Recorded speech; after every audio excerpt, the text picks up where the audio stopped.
If you've encountered a failing mirror feature, you're probably familiar with the SOLIDWORKS suggestions to try the geometry pattern option.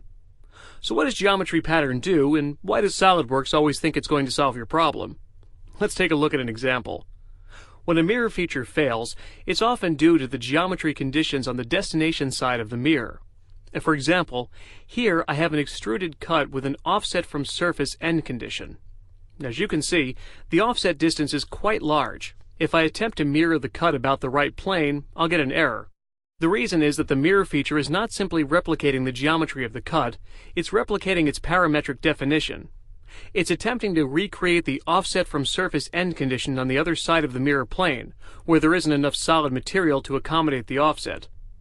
Now if I enable the geometry pattern option, SOLIDWORKS will ignore the parametric definition of the feature and simply attempt to replicate the original geometry. In many cases, treating the original feature this way will allow the mirror feature to work. Of course, this is a simple example. If you're working with more complex geometry, you might find that even with geometry pattern enabled, the mirror feature will still fail. In such cases, a possible alternative is to introduce surfaces and then use the mirror. Let's take a look at this technique. Now, this bottle design includes a cut created using a sweep with guide curves. If I attempt to mirror this cut about the mirror plane, I'll get an error indicating that this feature is not supported and suggesting I use the geometry pattern option.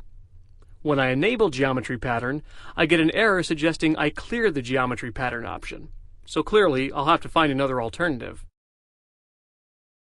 I'll start by copying the faces of the cut using the offset surface feature.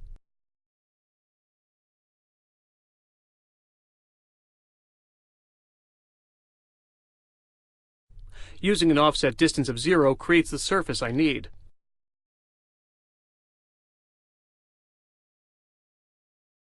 Next, I'll use the mirror feature.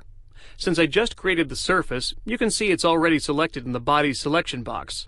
If it wasn't already selected, I could add it from the feature manager tree. This is easier than trying to select it in the graphics area where it overlaps the solid model. I'll select the mirror plane and click OK. The result is a mirrored copy of the original surface that can now be used to cut away the unwanted solid. I'll use the Insert, Cut drop-down menu and select With Surface. I'll make sure the mirrored surface is selected and that the direction of the cut is correctly pointing toward the material I wish to remove.